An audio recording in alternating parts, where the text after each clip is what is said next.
नमस्कार, capital TV का खास शो राहुल का अग्निपथ देख रहे हैं आप। मैं हूं आपके साथ पूजा।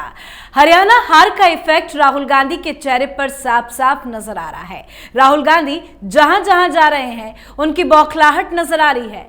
अब महाराष्ट्र चुनाव को लेकर भी राहुल गांधी उलझ गए हैं। सीट शेयरिंग को लेकर तनातनी है, एमबीए में बवाल मचा हुआ है, पर बवाल के बीच राहुल गांधी को महाराष्ट्र का दौरा भी करना है। दरअसल पुणे की विशेष अदालत ने राहुल गांधी को विनायक दामोदर सावरकर मानहानि मामले में समन जारी किया है। इस मामले में 23 अक्टूबर को राहुल गांधी को पेश होने के लिए कहा गया है। अब सावरकर का मामला ऐसा है कि इस पर उद्धव ठाकरे की भी नजर है। अब कोर्ट इस मामले में कोई भी टिप्पणी करता है तो राहुल गांधी बुरे फंसेंगे और महाराष्ट्र का चुनाव भी फंसेगा। तो कैसे इस मामले में फंसे हैं राहुल गांधी, बताएंगे आपको। साथ ही जम्मू कश्मीर के गांदरबल में हुए आतंकी हमले पर राहुल गांधी ने क्या कुछ कहा है उस पर भी चर्चा करेंगे। मेरे साथ स्टूडियो में मौजूद हैं कैपिटल टीवी के एग्जीक्यूटिव एडिटर राजीव जी। सर, आपका बहुत बहुत स्वागत है। धन्यवाद। महाराष्ट्र में राहुल गांधी कैसे फंसे हैं उस पर चर्चा करेंगे, लेकिन आज राहुल गांधी ने क्या ट्वीट किया है वो अपने दर्शकों को दिखाते हैं। दरअसल जम्मू कश्मीर के गांदरबल में आतंकियों ने कायराना हरकत को अंजाम दिया है। मेस में खाना खा रहे श्रमिकों पर अंधाधुंध फायरिंग कर दी गई है। इस हमले में डॉक्टर समेत 7 लोगों की मौत हो गई। इस पर राहुल गांधी ने सोशल मीडिया प्लेटफॉर्म एक्स पर ट्वीट करते लिखा कि जम्मू कश्मीर के गांदरबल में आतंकी हमले में एक डॉक्टर और प्रवासी मजदूरों समेत कई लोगों की हत्या बहुत ही कायरतापूर्ण और अक्षम्य अपराध है। सभी शोकाकुल परिवारों के प्रति अपनी गहरी संवेदनाएं व्यक्त करता हूं और घायलों के शीघ्र स्वस्थ होने की आशा करता हूं।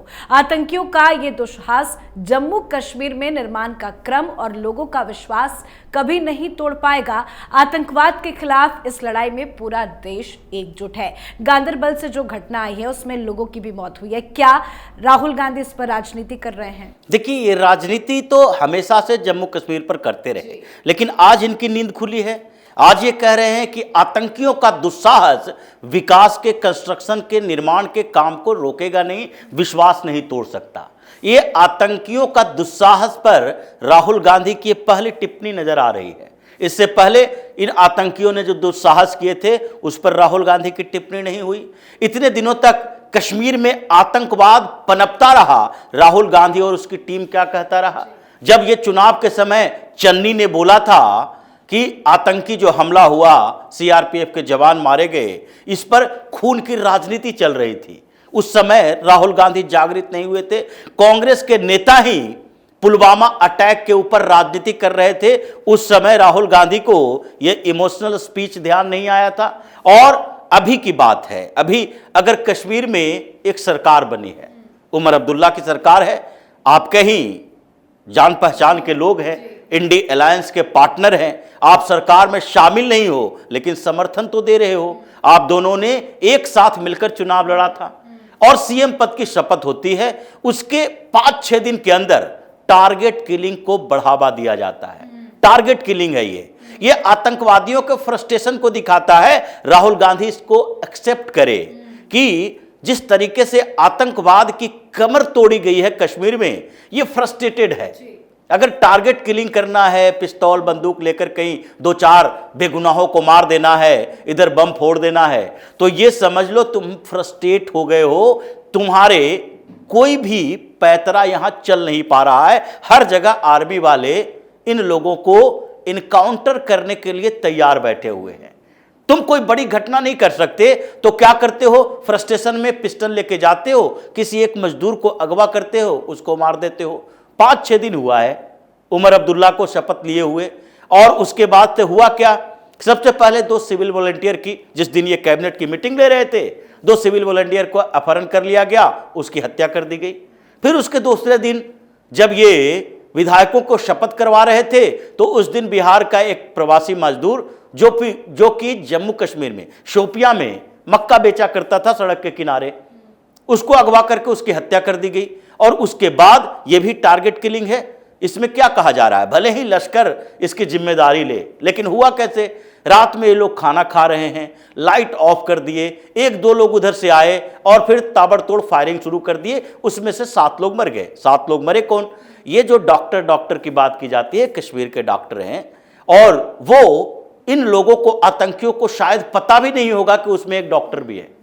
ये तो उन प्रवासी मजदूरों को टारगेट कर रहा था कि ये बिहार से आए हुए हैं, कुछ पंजाब के हैं, कुछ मध्य प्रदेश के हैं, ये सब बाहर से आए हुए श्रमिक हैं जो कि काम कर रहे हैं टनल बनाने में। उन्हीं लोगों के लिए काम कर रहे हैं, कश्मीर के लिए काम कर रहे हैं, ये देश के लिए काम करने वाले लोग हैं। लेकिन ये टारगेट किलिंग की गई और राहुल गांधी आज कह रहे हैं आतंकी हमले से, उसके दुस्साहस से हमारा विश्वास नहीं टूटेगा। और ये चुनाव प्रचार जब चल रहा था जम्मू कश्मीर में, मुद्दा क्या था राहुल गांधी के पास, उमर अब्दुल्ला के पास, कि सबसे पहले जम्मू कश्मीर को पूर्ण राज्य का दर्जा दिया जाए। पूर्ण राज्य का दर्जा और यूनियन टेरिटरी, ये दोनों में किस बात का अंतर हो जाएगा? अभी यूनियन टेरिटरी है तो क्या सीएम के बदले सीएम को डिप्टी सीएम कहा जा रहा है? ये सीएम ही है, चीफ मिनिस्टर ही है, उनको भी ऑफिस दी गई है। विकास के कौन से ऐसे काम हैं जो एलजी उसको रोक देंगे? और कौन सा ऐसा डेवलपमेंट प्रोजेक्ट है जिसके लिए एलजी की बड़ी मंजूरी की जरूरत है? मंजूरी किसके लिए चाहिए? मंजूरी चाहिए इनके कैबिनेट के फैसलों के लिए, मंजूरी चाहिए विधानसभा के प्रस्ताव के लिए, मंजूरी चाहिए इनको एडमिनिस्ट्रेटिव ऑर्डर के लिए। और पूर्ण राज्य का दर्जा मिलने से ये सारी बाध्यताएं खत्म हो जाएगी। इनको सबसे पहले कंट्रोल क्या चाहिए?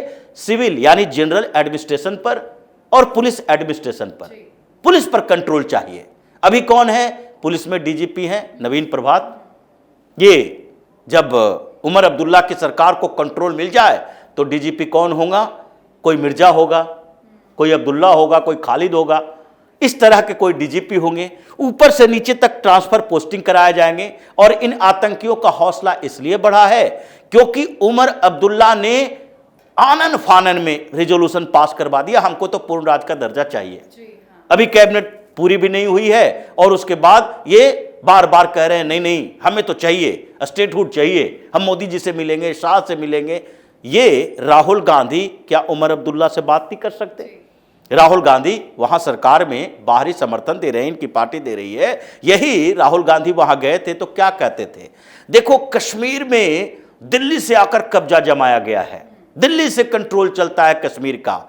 जब दिल्ली से कंट्रोल चल रहा था तो कश्मीर का लॉ एंड ऑर्डर कंट्रोल्ड था।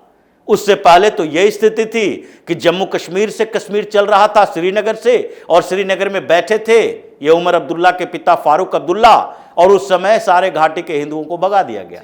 यह था जम्मू कश्मीर से कंट्रोल। आज दिल्ली से कंट्रोल नहीं है तो ये कह रहे हैं कि दिल्ली से कंट्रोल किया जा रहा है, और दिल्ली से कंट्रोल किया जा रहा है तो क्या हो रहा है? आप लोगों का रोजगार खाया जा रहा है। ये वही भाषा है जो कि साउथ इंडिया में कभी तमिलनाडु में कोई खड़ा होकर कह दिया देखो बिहारी मजदूर यहां आ रहा है तो तुम्हारा रोजगार खा रहा है, और बिहारियों के खिलाफ हिंसा शुरू हो गई। कर्नाटक में कभी कह दिया, वहां भी हिंसा शुरू हो गई। और ये तो सॉफ्ट टारगेट है जम्मू कश्मीर में।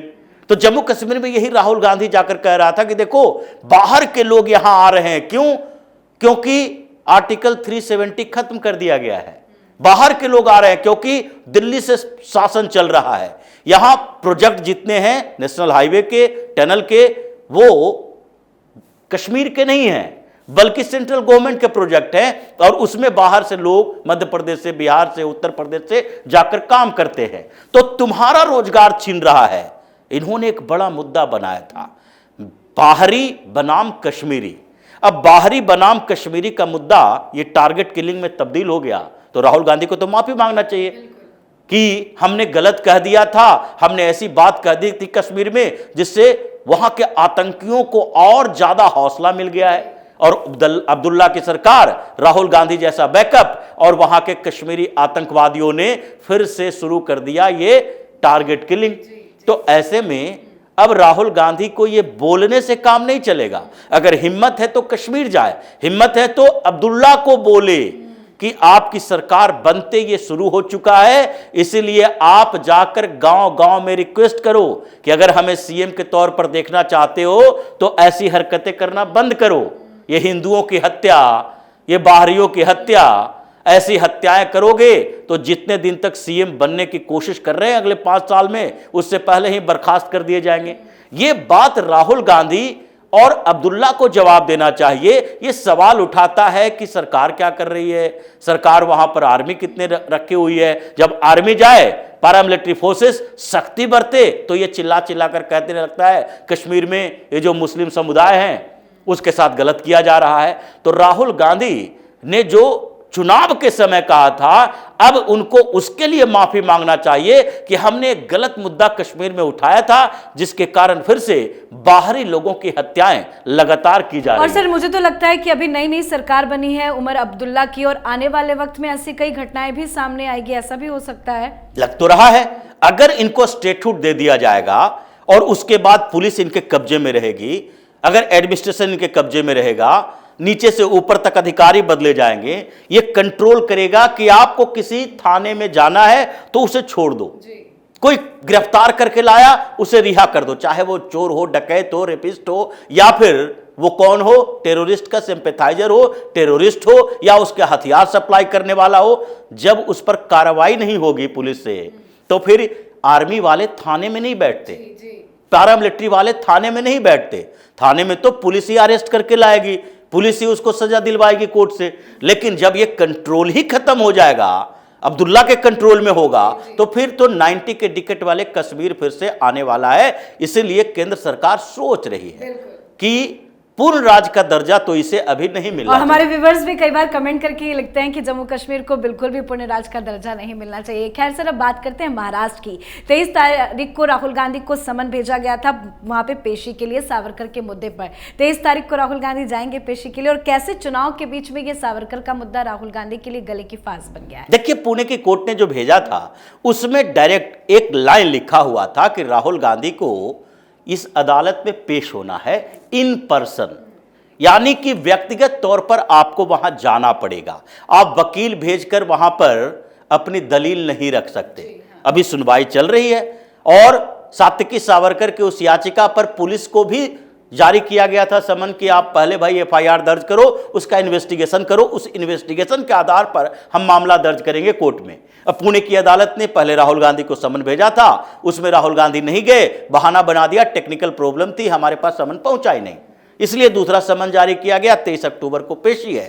अब राहुल गांधी कोई ना कोई बहाना बना दें तो वो तो अलग बात है। अभी चाह नहीं रहे कि सावरकर के मुद्दे पर, वीर सावरकर के मुद्दे पर हम जाकर वहां कोर्ट में पेश हों, और पूरे मीडिया में, मराठी मीडिया तो इसे बेहतरीन तरीके से कवर करेगी कि देखो राहुल गांधी क्यों यहां पेश होने आए, क्योंकि वीर सावरकर का अपमान किया था।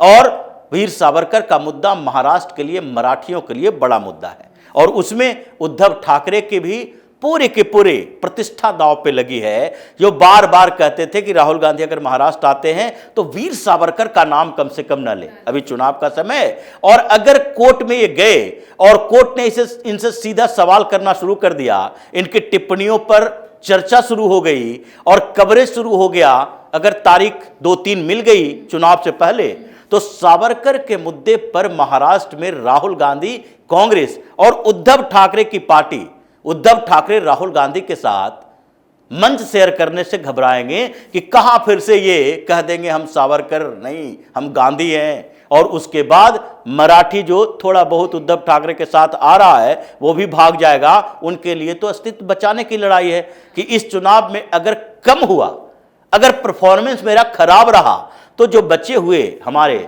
7-8 सांसद हैं उसमें से 5-6 चले जाएंगे फिर से बीजेपी में या फिर शिंदे सेना में, और जो बच्चे खुचे विधायक जो जीत कर आएंगे उसमें भी फिर से एक बार टूट हो जाएगी, क्योंकि उनको विश्वास हो जाएगा अब उद्धव ठाकरे इस पार्टी को आगे ले जाने के लायक नहीं है। बिल्कुल सर, बहुत बहुत धन्यवाद सर समझाने के लिए। धन्यवाद। तो जम्मू कश्मीर के गांदरबल में हुए आतंकी हमले पर राहुल गांधी ने कहा है कि आतंकवाद के खिलाफ लड़ाई में पूरा देश एकजुट है। अब लोगों की हत्या पर भी राहुल गांधी राजनीति कर रहे हैं, पर सावरकर का मामला महाराष्ट्र चुनाव के बीच ऐसा फंसा है जिससे राहुल गांधी की राजनीति पर ब्रेक लग सकता है। तो इस पर आप अपनी राय कमेंट कर लिखें। देखते रहिए कैपिटल टीवी। नमस्कार।